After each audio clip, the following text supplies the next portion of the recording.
Hello student, હું આપની channel આદર્શ ક્લાસ સુધી તમારું ભવ્ય સ્વાગત કરું છું. આજે આપણે ધોરણ 9 ગણિત ચેપ્ટર 11 પૃષ્ઠફળ અને ઘનફળ તેના સ્વાધ્યાય 11.4 નો દાખલા નંબર 10 ભણીશું. ચાલો સમયનો બગાડ કર્યા વિના ભણવાની શરૂઆત કરીએ. દાખલા નંબર 10. એક ગોળાકાર દવાની કેપ્સ્યુલનો વ્યાસ 3.5 મીમી છે. તો આ કેપ્સ્યુલને સંપૂર્ણ રીતે ભરવા કેટલી દવાની જરૂર પડે છે? સૌથી પહેલા આપણે ગોળાકાર કેપ્સ્યુલ દોરી દઈએ.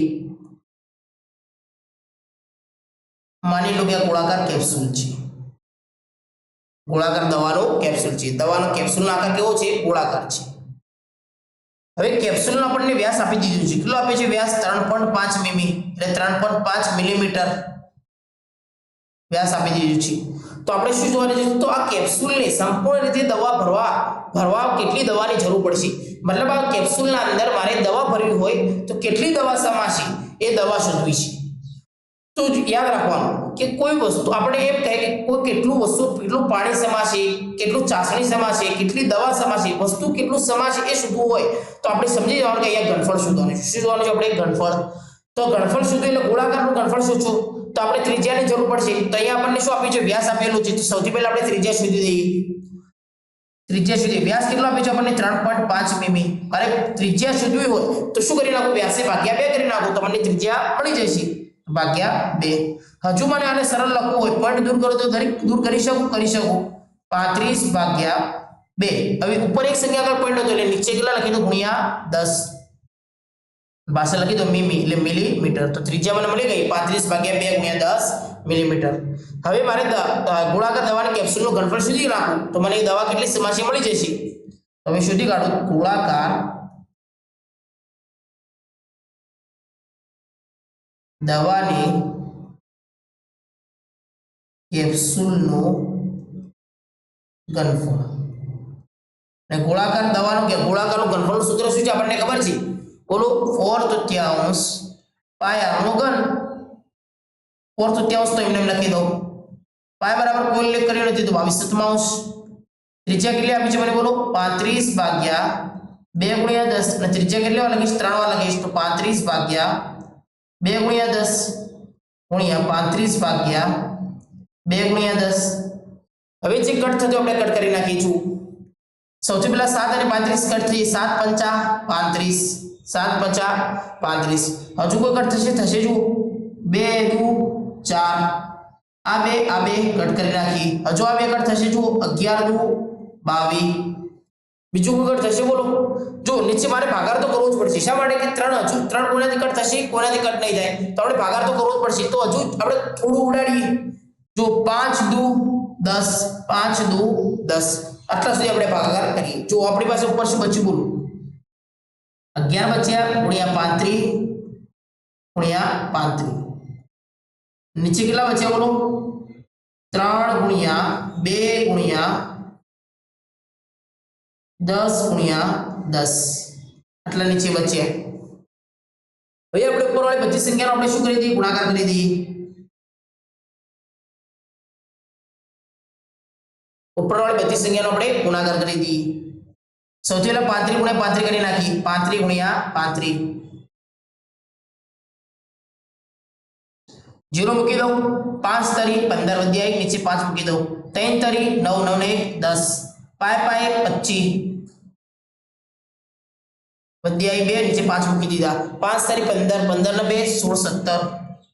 બે સંખ્યાનો આપણે સરળ કરી દઈએ. 5 7 ને 5 કેટલા થશે બોલો? 12 વધ્યા 1 નીચે 2 મૂકી દઉં. 1 ને 1 2 1 1225 ગુણ્યા 11 કરી નાખો. 1225 ગુણ્યા 11.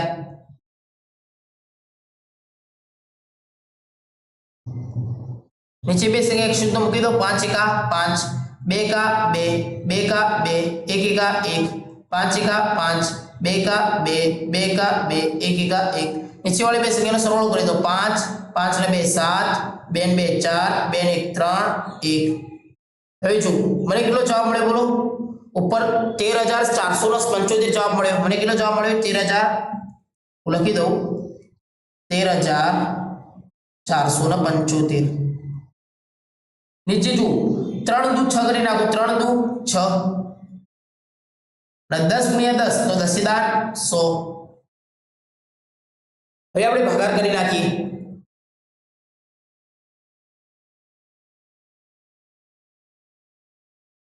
સૌથી પહેલા 13,475 ભાગ્યા 6 કરી નાખો. ભાગ્યા 6 તો ઉપરની સંખ્યા અંદર લગાશે, નીચેની સંખ્યા બહાર લગાશે. તો 6 નો વડે 13 સુધી બોલો. 6 દુ 12.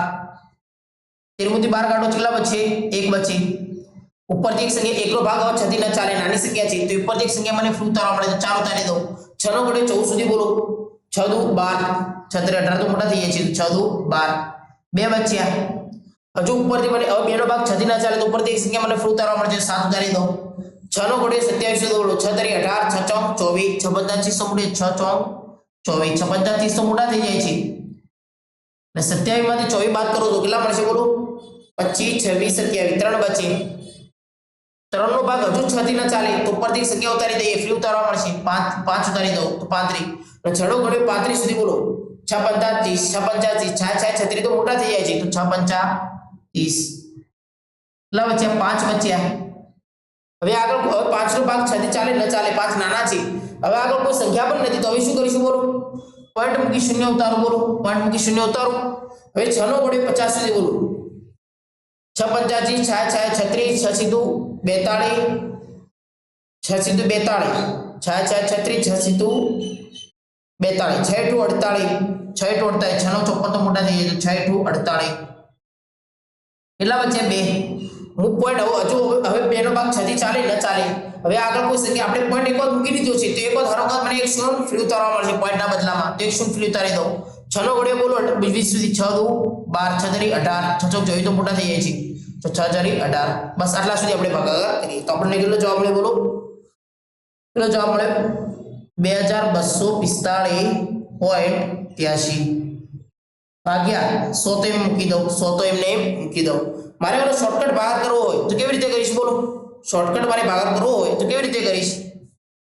જો આ પોઈન્ટ 83 આગળ છે તો બે સંખ્યા આગળ પોઈન્ટ જતો રહેશે. પાછળથી બે સંખ્યા આગળ પોઈન્ટ, નીચે બે શૂન્ય આપ્યા છે એકના પછી તો ઉપરની સંખ્યામાં બે સંખ્યા આગળ પોઈન્ટ જતો રહેશે તો 22.4583.